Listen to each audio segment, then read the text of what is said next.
Well, welcome everyone. It's so nice to see everybody coming in. And welcome back to most of you to 100 Days of Prayer. And for those of you who are joining us for the first time this week, we welcome you in. Such a blessing to see all of your faces and to have this time with our beloved Dr. Marj Britt, who's teaching this wonderful class on, once again, 100 Days of Prayer. For those of you who are new, my name is Christy, and I'm on staff here at Unity of Tustin, and I will be assisting Marj on the backside with the Zoom technology. I just want to remind you that this is being recorded, and we will send you a copy of the recording within the next 24 hours or so, probably by the end of today. Last week, we sent the recording through a link to YouTube because we had some technical difficulties on this side. But moving forward, the link will take you straight to the recording on Zoom. And it'll be available for a week. And then if you would like to keep the recording beyond that week, you can save it to your own device. Last week's recording currently is in public mode on YouTube. So even those who were not in the class are able to view it now. But moving forward, the recordings will only be available for those of us who have registered for the class. Let's see if there's any other kind of technical things we need to go over. I don't think so. Again, you're muted. Yes, Marj? Yes, it was at my request that we leave the first class in public view. It makes it like an invitation for people who might be interested in exploring it deeper and taking the kind of deep dives that we will be taking. But I want us to all feel safe and secure. So they will be private after the first class. Thank you for clarifying that. So once again, just do a little intro for those of you who are brand new this week, just in case some of you don't know Marj. Dr. Marj Britt was the senior minister here at Unity of Tustin for 19 years. She's also founded an organization called Called by Love, which is a web-based platform, and it guides people in recognizing the many faces of love in their life, both past, present, and the future, all in the now as one. Marj also wrote the book, Your Soul's Invisible Codes. And again, Marj, I know, has based her life and her ministries on prayer. So she could not be the more perfect person to be teaching this wonderful class on 100 Days of Prayer. And without further ado, Marj. Oh, thank you, Christy. I am just so delighted to have you assisting, and I am so grateful to Unity of Tustin and Jim DeFontis, who was instrumental in the invitation. I'm thrilled to be teaching on the online platform. I think that's my natural platform now. It's interesting how the shift seems to have occurred, not just in my own life, but in the world. The world may go back to some of the old kinds of commitments to online, to bricks and mortar platforms. I'm loving the online platform. So welcome everyone. It is so beautiful to see your faces. So wonderful to have you as part of this groundbreaking class, but also sky invoking class. We are in that liminal space. We are in between the earth plane and the heavenly realms, and we are going to be exploring all of it. And so this is the second class of a 16-week series. And I'm thrilled that we have time to really take some deep dives. Our theme today is getting to know you. And it's all about how knowing each other, knowing ourselves, and listening to each other, and listening to all of our own many selves. I don't know if you knew you even had many selves. And you might want to explore that further. A Gestalt person that I trained with for 3 years actually um, turned me on to that many, many years ago and said, map it out. Every time you feel one of them coming up, uh, put it down. You can even give it a name. One of them could be fear, one of them could be anxiety, one of them could be impatience, one of them could be grief, one of them could be joy, one of them could be love. Do you see? All of the many different selves. And they all have different voices, they all have different perceptions. And it's really, really important to be listening to all of them. None of them are wrong. When the ones that are a bit wounded, we all have those wounds. When they come up, it's because they are coming up for healing. And we make the choice whether to let them heal or whether to beat up on them some more because they showed up again and it's not comfortable. And we decided to never go there again or something like that. So it's about listening to our own hearts, listening to our own soul's voice. The soul's voice is different than the heart voice.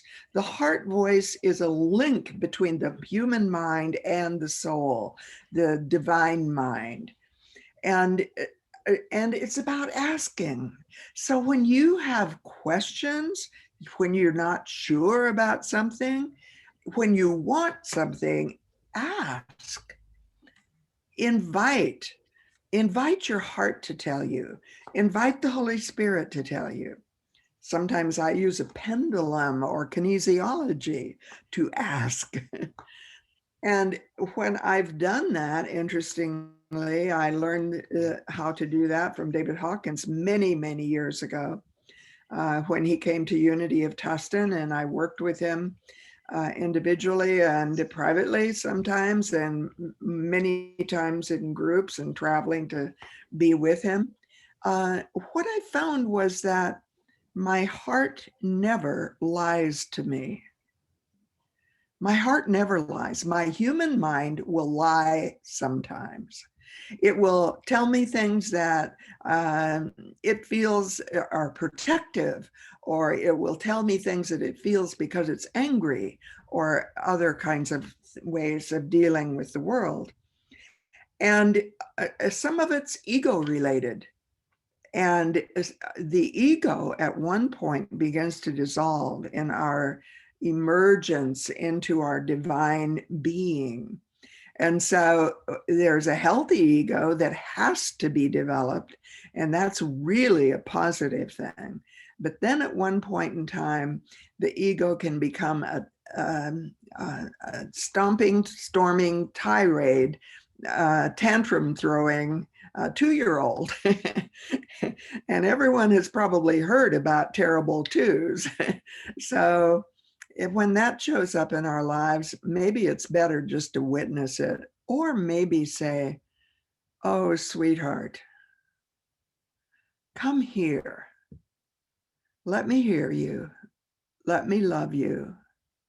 Let me hold you. Let me kiss the hurt. We've done that as parents with our kids.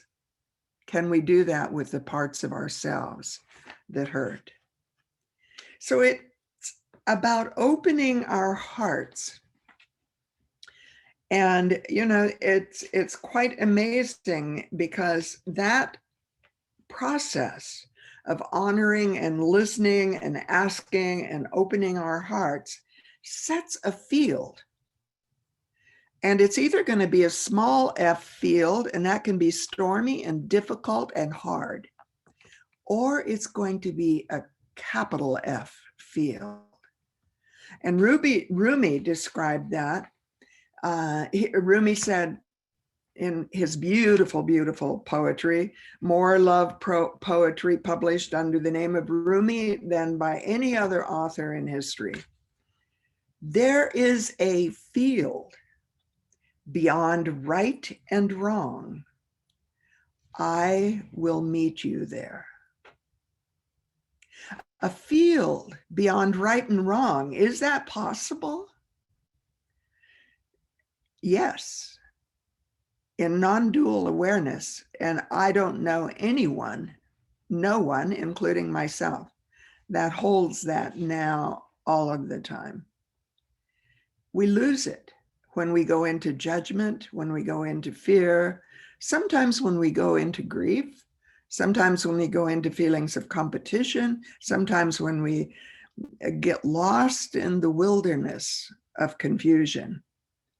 2020 has had a lot of wilderness experiences for a lot of people. There are people standing in food lines. There are people who have lost their homes. There are people who have unexpectedly lost everything. Lots of loss in 2020. More people have died of the COVID-19 than we lost in all of World War II. We are in a war against the COVID right now. And we are in an experience of new learning, cosmic shifts. The cosmic shift actually occurred. If you consult with anyone that is really good at understanding them, they'll tell you it was on December 20, 2020, when we moved out of Earth, we made the shift from Earth signs into air signs. And it was a 250-year cycle that we were shifting out of. And now we're just in the baby stages, learning how to crawl, learning how to stand up and take a few baby steps. And we've got the next 200 years plus to learn how to do this right. How long do you want to take? How many lifetimes do you want to take? You know, A Course in Miracles says something that has always been imprinted significantly in my heart and my mind. One act of forgiveness, it says, can save you 1,000 years. One act of forgiveness can save you 1,000 years. So, one of the things we'll talk about today, potentially a little bit, is the question, what is your field? That's a question I want to bring up over and over again. And I got wonderful emails from quite a few of you this week to my private Gmail address at calledbyloveinstitute.com. And I'm using that email address just for this class and for Called by Love Institute kinds of correspondence. So when you send it there, it goes into a separate email inbox for me, and I can find all of those emails very easily. And those of you that have my other two emails, they still work, but they get mixed up with lots of other ones in my inbox. So what is your field? I love to describe my field in one word. Many of you can guess what that one word is. I'm not going to mention it today because I don't want to be influencing any of the people who may come up and answer some of these questions today. What I decided after reading beautiful emails in my inbox this week was that every week I will invite 2 or 3 people to join me live on the call. I'm not sure we'll always get to 3, maybe not even 2. I know we'll get to at least 1. My hope is we'll get to at least 2. Why do I say 2 or 3? It's very scriptural, and it's something I've guided my life with for years and years and years. Where 2 or 3 are gathered in my name, there I am. That's the words of Jesus. And he's talking about our connection and the acceleration of power when we call on the Holy Spirit. Next week, we're going to be talking about surrendering to the Holy Spirit. And what does that mean? This week, we're just going to be talking about the Holy Spirit in our lives. And one of the things I love, and I'll do it probably a little bit every week, is quoting Bible, quoting scripture. One of my favorite references is in Matthew, the 22nd chapter. Actually, it's in the 36th verse. And it's where the Pharisees, one of whom was a lawyer, was quizzing Jesus, and they were actually trying to catch him. They were actually trying to hook him in making a mistake where they could accuse him of something wrong. And so this Pharisee said, or who was a lawyer, said, "What is the greatest commandment?" Now, Jesus was a Jew. Jesus was not a Christian. Christianity had not emerged as a world religion yet. That happened after the death of Jesus and in the New Testament. But Jesus was a Jew, and there are 10 commandments in the Jewish law. And most of us, if you wonder what they are, you can Google them. Things come up like honor, and do not steal, do not bear false witness. In other words, don't lie, those kinds of things. And Jesus said in answer to that question, "You shall love the Lord your God with all of your heart, with all of your soul, and with all of your mind." Notice the heart is in between the soul and the mind. The soul is eternal. It's your individualized self, connected to spirit, connected to oneness, but individualized as your unique self that comes in, lands in this human plane. You choose your parents and you land with a destiny and with a purpose. That is amazing. I found out this week, I've never seen this before, that the word weird means, in going way, way back to meanings, one who finds and identifies destiny path, who reveals destiny path. Wow. When I was a high school teacher, teaching in an alternative school, the students never were invited to receive any awards in any of the awards assemblies. It was a model school, one of 10 in the nations, at Oak Park High School in Kansas City. And one of the really, really top schools in the country. The schools in the alternative school, which I had been invited to be a faculty member of, there were 5 of us, they never got awards. They weren't kids that were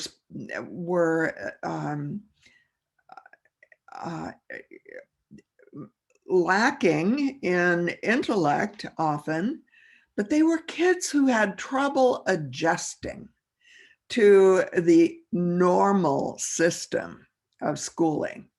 Some of you may have had children like that. I had a child like that. Sometimes now they're called indigo children. Then they didn't have a positive name for that. They had trouble adjusting to the normal school setting.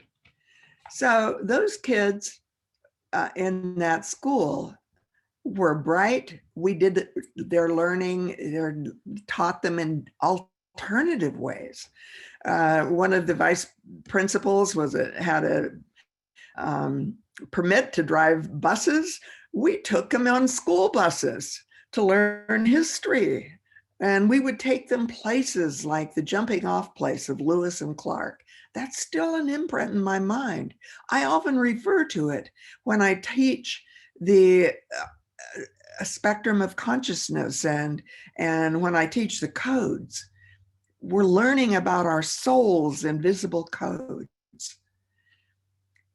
And the other interesting thing was that we decided to give those kids their own awards assembly. So we started looking for what their unique gifts were and gave them awards. We created certificates and gave them really fabulous attention for their unique gifts. Well, they were bright kids. They decided to give the faculty, their 5 teachers, awards. Well, I got my award, and I wish I still had that certificate. I would hang it next to my doctoral diploma. They called it the Weird Award. I got the Weird Award. Only this week, when I read that definition for weird, did I think, wow, that's been my life path. I get the Weird Award for my whole lifetime. I can see it. I can see 3 shifts, major shifts in consciousness in my life. One ended in a dark night of the senses. One ended in a dark night of the soul. One ended in the dark night of spirit. Almost always, major shifts can come out of dark nights. And so this greatest commandment I quoted the first part about loving God with all of your heart, with all of your soul, with all of your mind. And that includes the God within you, as well as your perception of the God outside of you. That's going to shift and change. If you are familiar with David Hawkins' scale, his map of consciousness, the far left-hand column shows all of the different views of God. David Hawkins calls them God views. And some of them are very judgmental. Some of them are very loving. The judgmental are near the bottom of the scale. They show the parts of ourselves that can be very judgmental of ourselves. The very loving are at the top of the scale. They show the parts of ourselves that can give every single one of us. We can acknowledge within ourselves that part of ourselves that gets the God award, that gets the love award. And we can also see how it has been the Weird Award probably in our life that has taken us on the destiny path into the revelation and the unfolding of our life journey. But in the greatest commandment that Jesus spoke of to this Pharisee, the lawyer, the expert at asking questions, he said, that's only the first part. There is a second part. You shall love your neighbor as yourself. Well, who is your neighbor? It is everyone that's not you. It's the other in your life, whether that's someone you love a lot or whether that's someone you hate a lot, whether that's someone you can't understand, whether that's someone that you feel confused by. That's the person that this part, the second part of the commandment, invites you to love. How do you do that? You do it by honoring. You do it by listening. You do it by asking great, immense curiosity. And you do it by opening your heart and setting the field for healing, the field for co-creation, the field out of which all creation comes. It's the codes of co-creation. In this class, I will share some things spontaneously, as I just did. I hadn't even thought about sharing it, about our Oak Park High School and the Weird Award until I was online. If you want to know more about my personal story, it's part 1/3 of what my book is about. So Google it online, marjbritt.com, just one word, marjbritt.com, and you can see it. 40 short chapters. Each one includes a very small, shorter excerpt, just kind of a glimpse into my own life. It also includes a glimpse into the Unity of Tustin meditation gardens and each of the garden sites at Unity of Tustin, all of which are healing sites and all of which include all of the codes. And you can use them to focus on any one of the codes wherever you are. And my vision is that the day will come, and I have prophesied this now for several years, over 10 years, the day will come when people will come from all over the world to visit those healing sites in the meditation gardens at Unity of Tustin, because they will be so imbued with the energy of the Holy Spirit that sitting in those sites will actually be very similar to the pilgrims who go to visit Our Lady of Fatima, for example. People who crawl on their knees to go to healing sites that are like shrines. Those sites at Unity of Tustin will become imbued with that kind of healing energy. And so the other thing that I just briefly want to mention before I go into the next segment of the call is every week I'm going to be sending you to the whole list of people enrolled. And we now have 39 people enrolled. So in 2 weeks, it keeps jumping, and I'm so thrilled and excited about that. And I'll be sending an email to that whole list. And again, you can write personal emails to me at marj@calledbyloveinstitute.com. But there were wonderful ones that came in this week. And I thought, wow, I would just love for you all to be able to see what you each other are writing. Noelle, I loved your email. And you turned a prayer into poetry. I don't know if we'll have time for me to read it today, but it was beautiful. And another one I received was a miracle, and I'm going to share it with you. And I don't know if we will be able to have this person online today because I don't know how much time we'll have. And but I got an email from someone I had never heard from before. I love it when this happens. It's Jennifer Tyler, and Jennifer sent me an email and said, now I have to find it. Thank you, Marj. I loved being together today. Thank you for the opportunity. I thought I might introduce myself since we haven't met in the here and now anyway. I saw a video of you talking with Adyashanti quite a few years ago.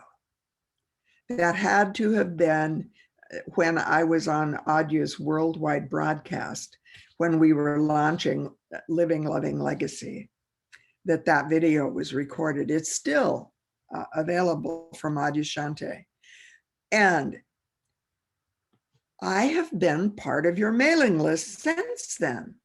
I've studied with Dr. Hawkins also, and also with Adya. Then about 10 years ago, one of the women that Adya introduced me to, who was part of his lineage, asked me to teach. So Full Circle Family was conceived. What I know is that many of you, as a result of being in this class, if you take the deep dives, if you go all the way, higher and deeper, vaster, you do the healing work that's required, the cleanup work, the grow up work, the show up work, you will conceive of a spiritual birth. And for me, it was Called by Love and then Called by Love Institute. For Jen, it was Full Circle Family. And then she said, I had a spontaneous leap from the heart when I read about the offering of 100 days of prayer. Thank you. I am excited to be a part of this unfolding. And she's on the call today. She's calling in from Costa Rica, but I have one person that I have to talk to ahead of her because they actually said yes before Jen did. and this person is a person that has been a miracle in my life. And I have to tell you a little bit about how I got connected with her. And the reason I want to tell you this is because I want you to realize how important it is for you to pay attention to everything, because spirit will show up in unexpected ways. Telephone calls, courses like this that you're in, you'll hear someone say something and think, oh my God, I want to get acquainted with that person. And if you want to get acquainted with someone, you can ask me to send you someone's address, or with your permission, we can post your email addresses in the Google group. So we'll have to figure that out. Or maybe you just connect in the Google group. We will send a Google invitation to everyone. If you don't want to be part of the Google group, you can refuse the invitation. So that's coming up as a way to communicate. But back to Susan. I get probably 2 or 3 calls every single week from companies that are scanning publishing companies for books that they can market. And when I first published my book, I did the high-end package that Balboa, my publisher, was offering. They now offer one beyond where I was then, or where they were then. But I didn't feel like the marketing was all that helpful. It was like I was speaking a different language for people in different countries of consciousness. And it wasn't the normative kind of marketing setting. And I didn't feel like the marketing was really that productive, that valuable. And so I don't answer those calls.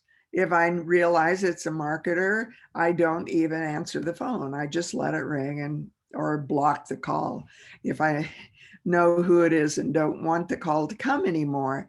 And one day I picked up the phone unexpectedly. This is unusual for me.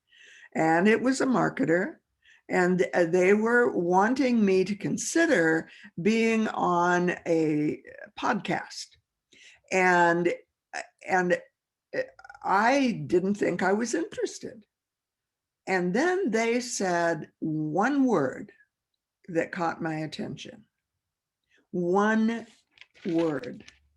They said, the young man that was calling me said, she used to be, I'm trying to remember the exact words that were said.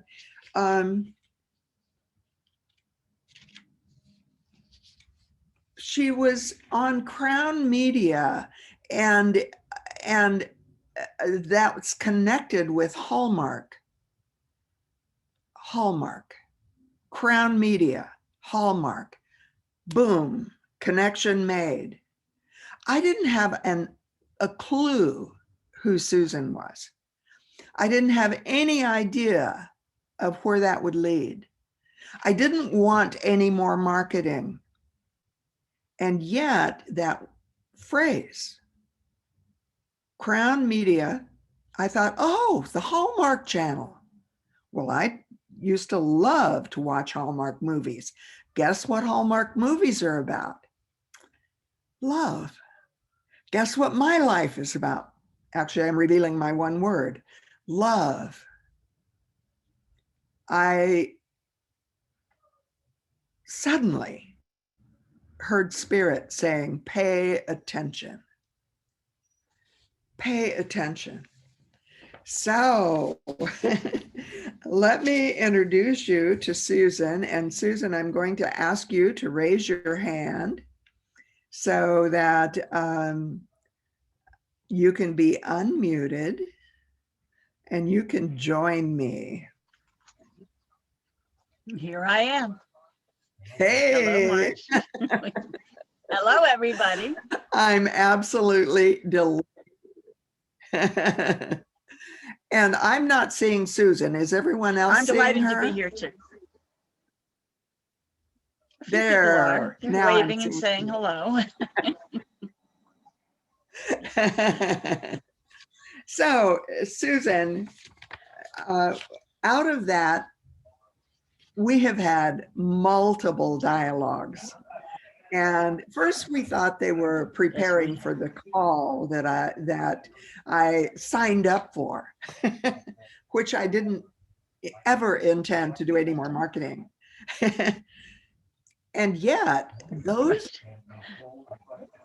that word, Crown Media and Hallmark, caught my attention. I used to live across the street from the Hallmark Home Center. I'm hearing a voice in the background. Yeah, let me take care of that. Okay.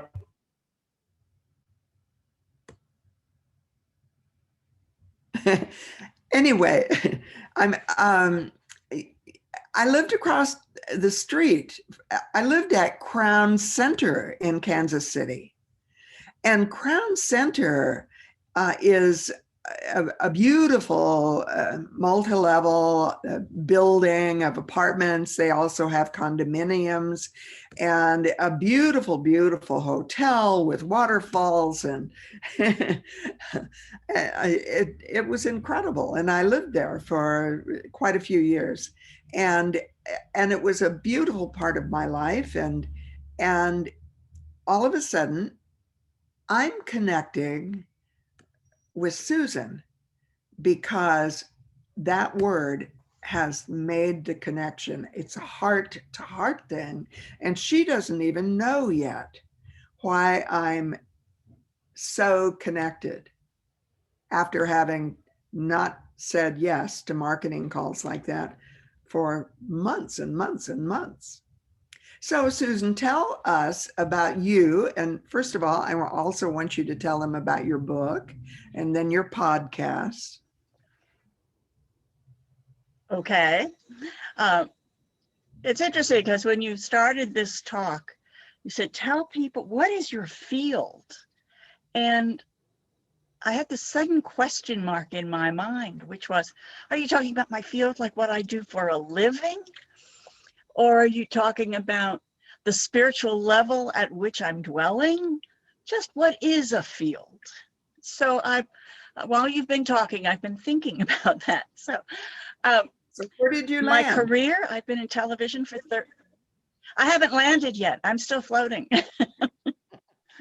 I've been in television for 35 years. I've been with the show Home and Family, which is a Crown Media production for Hallmark for 9 years. And that's only one side of my life. I've always had sort of a dual personality, so that I was doing very practical, things involved in communication. And then on the other side, I always was in some form of spiritual development. I have a very eclectic background and I also read and studied with David Hawkins. I used to love to read Wayne Dyer. I would just as easily read Rudolf Steiner from the Anthroposophical Society. I've come in and out of Unity churches from time to time, but I was raised a Presbyterian. And my mother, bless her heart, my mother felt it was very important to be confirmed in church when you got to the appropriate age. And we had a huge row about it because I hadn't made my mind up yet. There were so many wonderful places to explore in spirituality. I didn't use the word spirituality at that age. It was just different religions. But I wanted to be able to explore them and to be able to find out which one really meant something to me before I took that big step of making a commitment. She was furious. And her answer to that, which put a rift right down between us for 30 years, so she said, I would not be able to have any friends in high school if I didn't make my commitment at that time. And being a young kid, I made my commitment. I had completely capitulated, but I didn't forgive her for that. And it was, as my path unfolded, I studied psychosynthesis, and one of the major tenets of psychosynthesis is forgiveness. Edith Stauffer's book on forgiveness. And continuing on, I studied forgiveness and as the Ho'oponopono tradition. And I studied, I just continued to explore all my life, and I still continue to do so. Which brings me to this. I had a landslide that hit our home and wiped us out. Oh, I guess it's now 15 years ago, and was really compelled to want to help other people after that, because we got through it. We got back on our feet. I didn't know why we got back on our feet. I didn't have the verbiage to explain it to anyone at that point. And so I began to study and have continued to study that as a transformational life coach. And one of the teachers there said, well, write a book, because this is an important tool for your own growth and for those around you. And I did. I wrote a book called Rainbows Over Ruins, and it's about the steps you can take to overcome the circumstances in which you find yourself, because you don't have to be blocked and take every piece of destruction as the end of your life. It's only a stepping stone, and it's a way through to some new revelation. So I wrote the book. Didn't know anything about writing books. Didn't know what you had to do to write a book or to get it marketed, knew nothing. And so I had to learn it all. I had to learn about doing podcasts and doing author interviews and going on, doing videos and author video, doing blogs where you get together with people and relax. It was a real education for me. And I saw so much pain from people who were trying to do the same thing and feeling exactly the way that Marj did, that they were being scammed every time the phone rang. They didn't want to hear from those people. So eventually I asked if I could do a podcast for one of those agencies which I was working with, to help solve that problem. And that's how that got started. And I also did my coaching work, and I just continue that path. It keeps evolving, and working with Marj on her particular episode has been a delight, because we discovered so many points of commonality in what we've been thinking and exploring, and love, consciousness, forgiveness, and a sense of generosity in our lives that becomes sort of as we've discussed it, it's been about, this is a terrible time on the outside world, and we could get trapped inside that space unless we can get above it. And so part of my journey in recent months has been to rise above the fray and connect to God, or to source energy, whatever word you use, to connect to that creator. And what are these people who are talking about the end of the world legit? I mean, is it really coming to an end? Or what's going to happen when that happens? Are we going to be plucked off the earth in one of those revelation moments? Or are we going instead to learn how to bring the essence, the essential qualities of God from heaven to earth, so that we're already there? And that's sort of where I'm sitting right now. And I don't know what my field is, Marge, I haven't answered it yet, but there you have it. Nice to meet you all. And you are employed full-time, although working from home a lot now because of the pandemic. Mm-hmm. And you're with Crown Media, and you are an executive in charge of production. You have an MBA in business administration.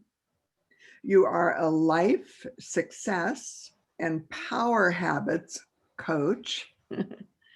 And you have not only authored the book, Rainbows Over Ruins, but you've done podcasts, Rebuilding Your Life and Moving from Disaster to Prosperity.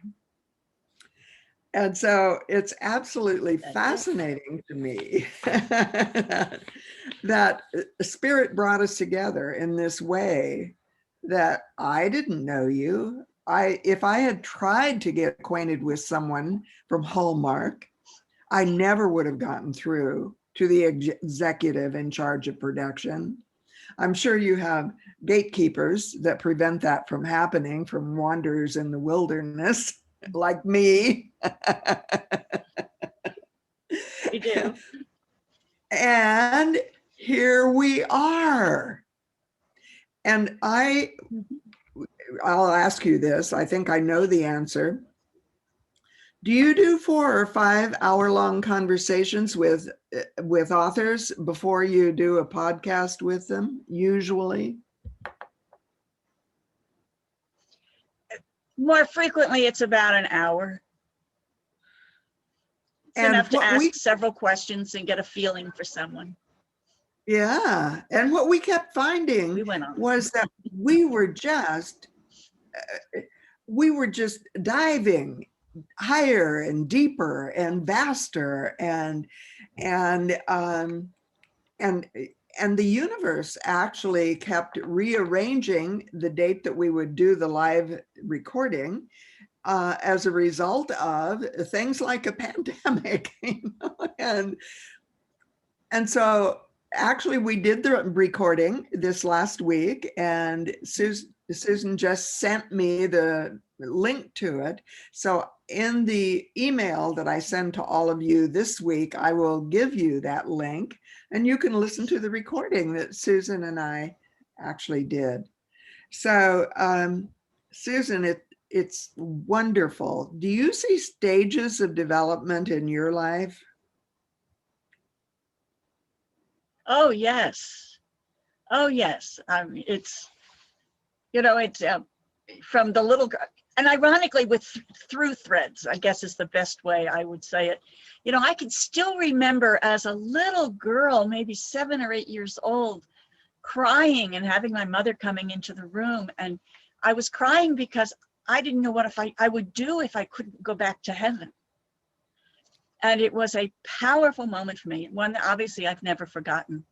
And that journey for me has stayed consistent.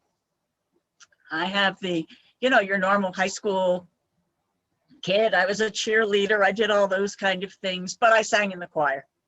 And I was, went to college, got married, have a child, was a grown-up woman with her own son at this point, and is, an executive at Boeing in Washington. And he is a soccer player. So we have that part of our life, those stages of how you raise your family. I have my professional career in television. That's a stage, but it's also part of the study of what was I studying then. You know, it's, I was a big fan of Passages by, is it Gail Sheehy, I believe it is. And every 7 years we change our cycle. And so I was reading it when I was about 45. And she said, at 45, we make a huge shift. And we start thinking about other people instead of ourselves for the first time. And she asked the question, what would you want to be doing when you make that shift? What's that goal? Because we are living a lot longer. We easily will go into our 80s unless something catastrophic happens to us. And when you retire at quote unquote 65, that's still 20 years to spend. So what do you do? And my thought was, well, I want to run a retreat center. And laughed. And, you know, that was the end of that, except as life progressed, the landslide hit. Yes, I want to run a retreat center. And that has been in the background of what I do ever since. That, yes, I do want to have that kind of training facility. I want to see people's lives improve. I want to find their dreams and help them express them and help manifest them. And that's the key to my work on that side. Thank you so much, Susan, for being live on the call today. Thank you so much for being part of that thing that happened in my life, where the universe brought us together in such unexpected ways, unanticipated ways. What I want everyone on this call to realize is that those moments are happening in your life now. Are you asking for them? Are you open to them? When something shows up in your inbox, when something shows up at home and on your telephone, is there a higher connection? Just pause. Go into your heart. Check. Who has invited you to do something and you said, I don't know how to do that? Who has invited you to take a deep dive and you said, I don't want to go there? I left that part of my life behind a long time ago. Those are moments of potential. And you may be being called to be part of a cosmic healing. So I decided I would try to put one small piece into every call. And so let me talk about today's cosmic event. Venus is conjunct with Pluto. And this is the kind of energy that can really go either way. Venus is the energy of love. I have a lot of Venus in my 11th house and 12th house of my chart. Lots of real active high level of Venus. But Venus also has its shadow side, and Pluto has a very high side. Pluto has huge potential for transformation, and its shadow side is that it can be difficult. So this Venus conjunct Pluto sparks some deep desire. What is that deep desire in you? This deep desire in me is for love and for transformation. What is that deep desire in you? Now, depending on how it gets sparked, It can involve painful kinds of obsessive energy, and it can create energy that is out of control, trying to get its way, trying to get something that it thinks it needs, trying to get satisfaction, trying to find something that will soothe this irritated energy. And when the conjunction evolves, when it goes into its highest levels of energy, and you can use its power. You can use its power to become an incredibly magnetic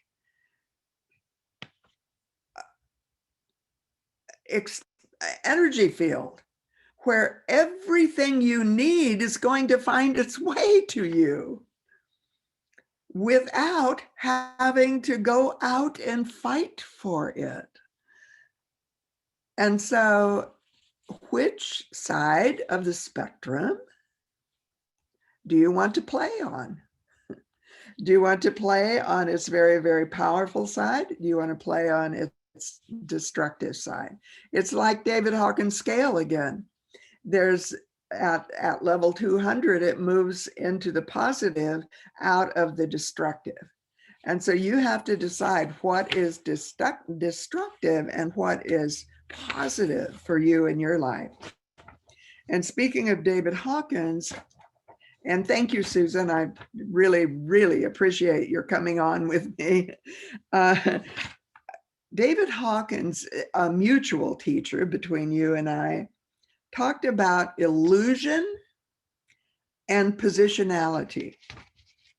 And this is actually out of his book, The Eye of the I, EYE of capital I, The Eye of the I. It's in chapter 12. And he was asked, what is illusion that we hear so much about? And this was his answer: the entire perceptual illusion that the ego claims to be reality is completely and totally the product of positionality. It's very important to unravel this and understand your own experiential awareness. If you observe carefully, you will note that at the time your mind is taking a position, that position stems from choice. It stems from training. It stems from some kind of desire or some emotion or political viewpoints or religious viewpoints or values viewpoints. That positionality, that stem holds the potential of all of the sufferings in the world that are sacrifice and pointless. It also holds the potential for making the choice to go to the higher vibration. Your heart is the connection. Your mind will lie to you. Your heart will never lie. So I invite you to really, really think deeply about those two potentials. And again, one of the things I want to do is to work with the idea that we have choices. And I love that you brought up the book, that the title again, tell me again, Elizabeth Gilbert with Passages. Yeah, you brought up the book Passages and those 7-year cycles. Charles Fillmore, the founder of Unity, says that there are 7-year cycles in our life, and the 7 years is completion on the human plane. He also says that 12 is completion on the spiritual plane. So then I got very, very curious, and I started wondering, well, what is the completion cycle for souls? If souls are in between the human mind and divine mind, and your soul carries your destiny and you come with it, in with it as a soul from the invisible, you choose your parents because of the environment that you will live in, and this is really important, and the lessons you will learn. Now, those can be positive lessons or challenging lessons for us. And what would be the cycle for a soul? And what just sort of dropped in was a decade, 10 years, kind of in between the 7 and the 10. And then I got an email again from someone about a book club, and they have a book that they're beginning to discuss next month, and I'll probably sign up for it.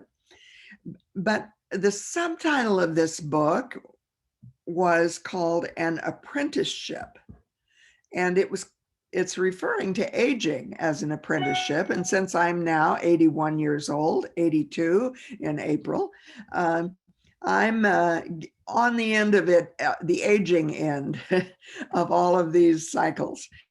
And so I found it interesting, especially when I saw that one of the authors in this book was Donald Hall.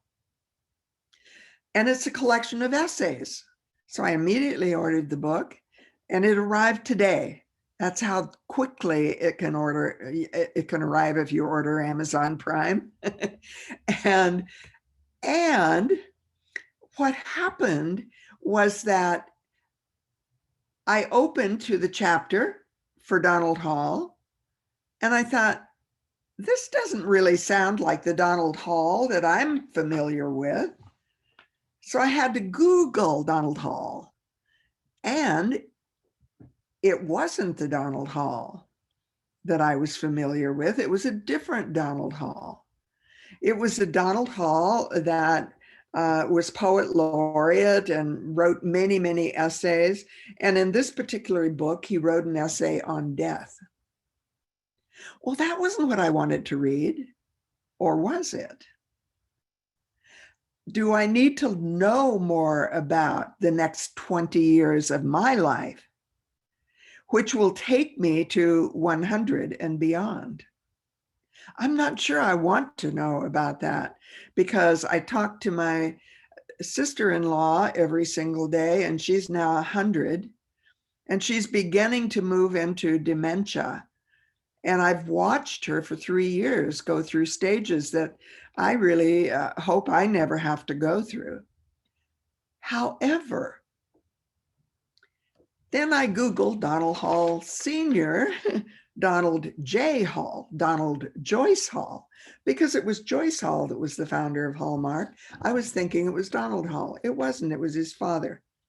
And then it talks about him and his life as an American billionaire and a businessman, a chairman and majority shareholder of Hallmark Cards, the world's largest greeting card manufacturer that I associate totally with love and media and Hallmark Productions, and one of the largest privately held companies. And their headquarters is in Kansas City, Missouri. So how curious are you? What I know is that curiosity is the thing that they talked about the most as they talked about the death this week of Larry King. And over and over again, people talked about his genius and how he liked to listen. He would lean into the conversations, and they even showed pictures of him leaning in. He really listened. He was curious, genuinely curious. And his way of being with people made them very, very relaxed and comfortable. They laughed together and they told him things that they told no one else. And that's the way it was. His ability to listen was way beyond his ability to talk. It was about asking questions, listening with real curiosity, and honoring and wondering and creating a field. There's that word field, Susan, that opens people's hearts. And in opening their hearts, it also opens their minds. And so he interviewed a little boy that was diagnosed with a terminal illness. His name was Matty, and he was 5 years old. And Matty told Larry King that he shares his heart song. Well, Larry immediately just leaned in and looked right into his eyes, right into his soul. And he said, "What is a heart song?" And Matty replied, "Everybody has a heart song. It's what makes them beautiful." And so that's what I'm inviting every single one of you to do, is to lean into people's heart songs. And now I think we have time left for Jen to come on. And so, Christy, would you look, and Jennifer, would you please raise your hand so that Christy can see you and unmute you? Hi. And Hello. hey. Hi. Oh, it's so good to see you. Nice So to see you. I don't know much about your professional background, because the only thing that you mentioned to me in your email was just a website, which I immediately, how many of you do that, by the way, when someone sends you an email and puts a link to a website at the bottom? I immediately went on it, fullcirclefamily.us, and could be pronounced us. Exactly. Yes. And so what's our story, Jen? Tell me a little bit about you, and what I'm going to be looking for is my story in your story. Beautiful. Past, present, or future. Thank you. Love being here. Wonderful to see everybody and be a part of it. I'm very much resonating with the theme of weird and eclectic, as Susan said. That applies here as well. I grew up on a cattle ranch in Eastern Oregon, where I often say the spirituality served up was kindness and hard work, but not religion. Religion was not a part of it, other than work hard, be kind. And I was always, I guess I'm loving this word weird. I'm going to use it. I'm loving it. And now that I know what it means, little bit weird. As a kid, I was very into passages. I had an extreme interest, you might say, in what we call physical death, even as a kid. And my mom was kind of like, and we'd go to the library and I would be checking out Tibetan Book of the Dead and Elizabeth Kubler-Ross, and I was just very focused on it. So then that kind of moved me into a career, I guess you might say, although it's long gone now, but as a hospice nurse in my 20s. And it was just an extreme privilege and honor and education, honestly, to be in people's houses, living rooms. I mean, I'm a 20-year-old kid. I really, looking back, I don't understand how any of that was engineered or orchestrated or happened, but there it was. So that kind of moved me, I suppose, into this thing we all call spirituality at a different level, maybe at that point. At 1 year, a big year, a dark night year, in the year 2000, where like 20 of my patients of a 65 case patient load all passing at the exact same time in a December. That was also a time where I was leaving a marriage, and my husband decided to kill himself. And, you know, I mean, lots of stuff happened that year, like, and what occurred here was a dropping out of the center that I had always referred to move through and navigate. It just wasn't findable at that point.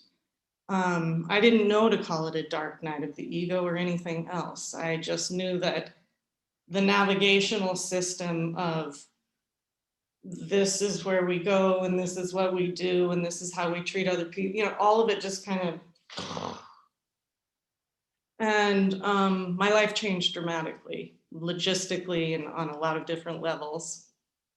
And not long after that, I had a radical, very swift, Adya called it a drop it into the deep end, change in my consciousness that was precipitated by, I didn't know the word Kundalini. I was born and raised on a cattle ranch in Eastern Oregon. I didn't know anything about any of this, but Kundalini awakening, I guess you would call it, to the oneness of all it is. And then the navigation became supremely difficult and challenging and different. And fortunately and graciously, the universe served up Dr. Hawkins, Adyashanti, and I had the, the receptiveness here to seek them out as they were being served up. And so I had some guides. And at a retreat with Adya, I was kind of, at Adya's retreats, if you don't make it on time, you know, he's Zen. So the doors close and you're out. It's not like you get, you know, I mean, you don't make it to that session. Timing is part of it. And I'm kind of, you know, racing for like sort of the last session of the, you know, and I make it in under the wire and there's one seat left. And I sit down next to this gorgeous goddess bodhisattva. I had no idea who she was. And Adya that day gave a transmission on the redemptive heart. And this woman and I are sinking, I just don't know how else to put it, just resonating almost in the sign of infinity. I mean, I could almost trace it with my body and both sobbing kind of. And she hands me a Kleenex, and I wasn't all that familiar with like Zen silent retreat requirements. So I'm not sure we were supposed to like, you know, so I'm kind of like furtively grabbing the Kleenex. Kind of a funny story. But later on, I saw her picture on Adya's website, and Sharon Landreth is her name. And I called her and said, you know, this happened for me. She remembered me right away. We struck up a relationship, a friendship, and she's a mentorship, a teachership. And it was about 10 years into that she asked me to begin teaching as a spiritual teacher, which just was the most outlandish concept that had ever occurred. I was just struck by it. I had been a nurse. I had been a bereavement counselor in hospice, even in my 20s, and a massage therapist and a lot of different things. Sister, mother, wife, all of that. But a spiritual teacher, anyway, it dropped in. And that 2 years of, what would be the word? Adapting, maybe? Becoming willing, I guess I might say. Opening, listening, was another somewhat of a dark night, a bit of a desert period, a bit challenging, difficult. But I had Sharon and I trusted her with my heart. And so then full circle family was conceived, and now that has become the current expression, I guess you might say. And I just have always really enjoyed I read your book. I refer to it, when it strikes me, and your emails, and my field is love, most definitely. The awakening to the love that isness of love, completely shifted my entire expression.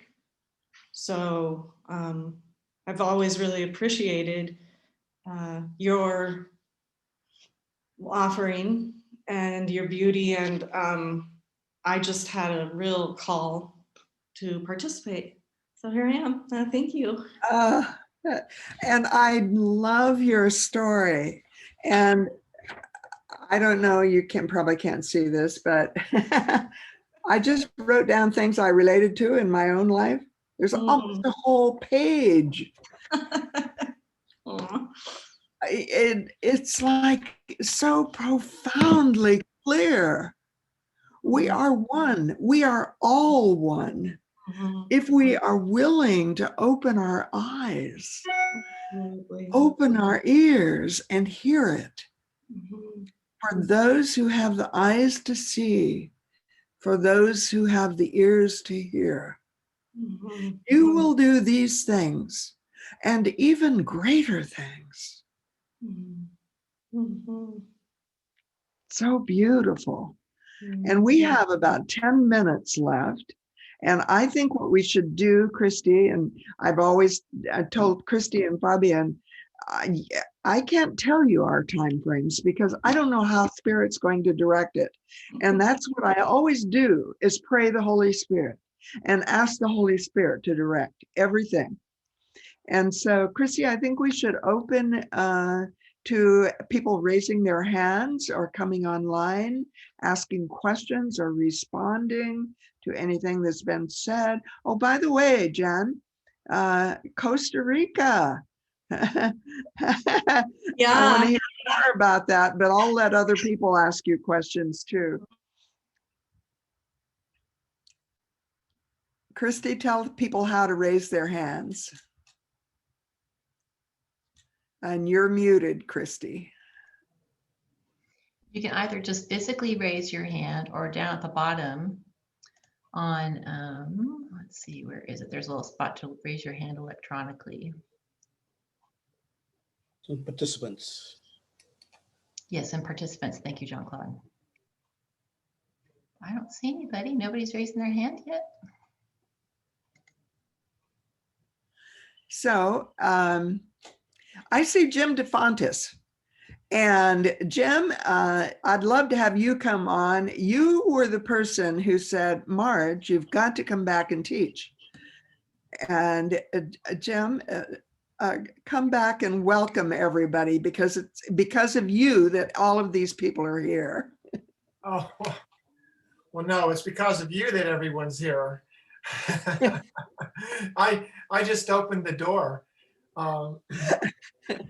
No, it was time for Marj to come. You know, I think everyone's aware that Unity of Tustin is in a transformational stage, and that Marj was a part of our procreation and is now a part of this transformation as well. And we were just trying to figure out the best way to bring Marj in during this pandemic that would be authentic and organic. We had some challenges with the ministry, as most of you know, and I didn't want to bring her in until it was the right time. And then we spoke daily for months, and it came upon us that probably the first of the year would be the best time. And it was wonderful because our spiritual ministry team was formed really relatively quickly in November and December. So Marj was able to come on just at the kickoff and the start of our spiritual ministry team. So it's wonderful for me to have like one of my mentors and very best friends back at Unity of Tustin. And I'm just delighted to be a small part of it. I don't have any great words of wisdom to say other than love and appreciation. And Well, the other thing is we're very much interested in trying to understand this new virtual world that we're in, right? Like Marj said originally. As most of you probably know, we're live streaming our services on Sunday. We're going to start leveraging Zoom. Reverend Blair is doing Rumi poetry. Thursday nights, he'll be doing it tonight. This is the third one. It's outstanding. Then Shara and then Craig will be doing some conversations and workshops. So we're really trying to find out what works for you. And so, you know, I'm very much interested as well as Marj is in hearing from you on what's going well with this workshop and what we can do different. And after this, if there's a calling and Marj is agreeable, there's more to come. Sorry. So how's that? I am absolutely thrilled with the way it's going. And I see Shara is here, and I'm thrilled about you being here, Shara. And Jim, I want to alert you to the fact that last week I announced that I was going to invite you to come on and be in dialogue with me the week after Valentine's Day. Okay. And I haven't even told you that yet. But I want you to talk about your love stages inventory, which you took, and you actually scored exactly the same as me. And that surprised you. Yeah. So that's fascinating. Yeah. Be glad to help any way I can, Marj. Yeah. So I'll be calling you and letting you know about that. And Shara, do you just want to come on and welcome people to Unity of Tustin if they should want to tune in to your talk this coming Sunday? I loved your talk last Sunday. It was absolutely fabulous. And you're speaking again this Sunday, Shara? Yes, thank you, Marj. Are you here? Yeah. It means so much. All right, just come. It means so much coming from you, Marj. And yes, so I am thrilled to be part of this emerging spiritual ministry team. I helped give my first lesson this past Sunday, and this coming Sunday is kind of a part 2. So it really just talks about what's emerging on the other side of some change and how we participate in that emergence.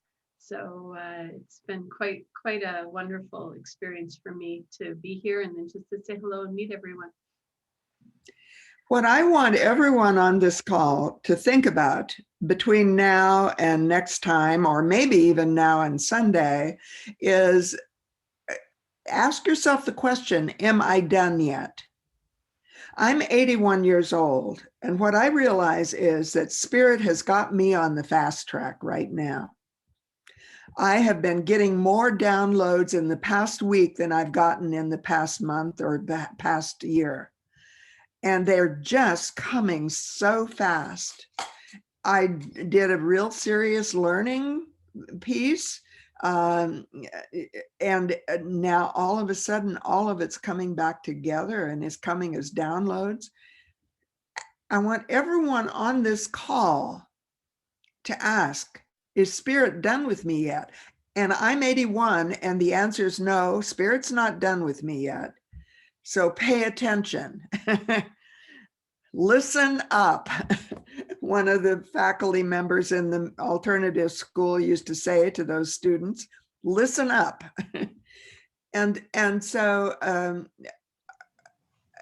Shara has an amazing background with Richard Rohr, and 2 years of training in his first certification program.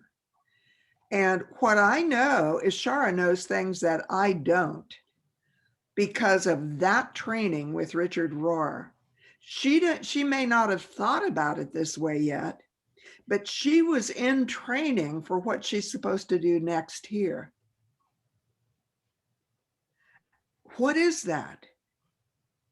I don't know, because Richard Rohr blossomed worldwide in ways no other teacher has that I know of, that had a physical bricks and mortar campus with training, with large events, and has moved worldwide. I don't know any other spiritual teacher that's done that in that way as successfully. Not even Eric Butterworth, which is saying a whole lot, because Eric Butterworth probably was one of Unity's greatest teachers and wrote a book on creation. Actually, it's one of the ones I recommend for what I call normative unity, and related to the same things I talk about in my book. So I also see Blair. Did I see Blair? I'd just like Blair to come on and unmute Blair. Would you please, Christy, and let Blair welcome people. Well, yes, it's great. I've been talking to some people from the church and getting to know people, and just grateful to be a part of this. Grateful to see all the work that the board has been doing to move the church into a new way of seeing itself, a new way of structuring itself, and with Shara and Craig and I in our spiritual ministry team, and the way that ideas play off each other. We just have so much fun, and I get God bumps almost every time we work together. So it's a great experience, and love having this Rumi class that we're doing tonight. So that's and it's interesting that the death has come up in a couple of different of the conversations today, and we're looking at that ordeal phase, or what some people call the annihilation phase of our spiritual growth tonight. So that fits right into a lot of the conversations today. Let me go for something more. And I just want to tell everyone on the call who hasn't been to Unity of Tustin, because what we're doing is combining two platforms, the Called by Love Institute platform and the Unity of Tustin platform. And as a result of that, we automatically expand the potential, accelerate the potential. And Blair graduated from Unity School of Christianity's ministerial program, probably a couple of years. I don't remember what year you graduated, Blair. It was 1981. 1981, and I graduated almost 40 years now. Yeah, I graduated in 87. So you were a few years ahead of me. What I want everyone on the call to know is Blair is one of the most highly esteemed Unity ministers in the Unity movement now. He is known as a healer. He went into San Diego after they had been through quite a few ministers after their beloved minister retired. And the church just seemed to not be able to settle in. And Blair went there and just loved them. That's what Martha Judici told me to do when I came to Unity of Tustin, by the way, Blair. Just love them. And that's all I did, actually. And then the other thing that I think that I remember about you, and we're running out of time, so I'm going to just be very brief with this. I remember a story you told one time about they were running out of money, and someone suggested they could sell one of their buildings. And the one they suggested was the one where the prayer ministry was. And you said, no, we're not going to be doing that. we're going to be basing this ministry on prayer. And you took through Unity, one of the churches in San Diego, through some amazing stabilization and growth after a tough period of time. And I'm so glad you're on the team of 3 now at Unity in Tustin. You will do an amazing job. And you have all of the connections into the highest levels of the Unity movement because of you being so highly respected. So I'm thrilled with your being part of this team. And we are out of time. I would invite everyone to go on Unity of Tustin's website. Check out some of the things they're doing. You can be involved in a church now without physically needing to go there. I tune in on Sunday mornings, and I absolutely loved Shara's talk last Sunday. I can't wait to hear the talk this Sunday. She's a visionary, and I really love visionaries. So we always close with Liebestrom, and I invite you to send me an email if you want to respond, what's going on with you. But let's close now with the translation of that word Liebestrom is dream of love. Let's hold the awareness of that dream of love for our own lives and for each other. Liebestrom.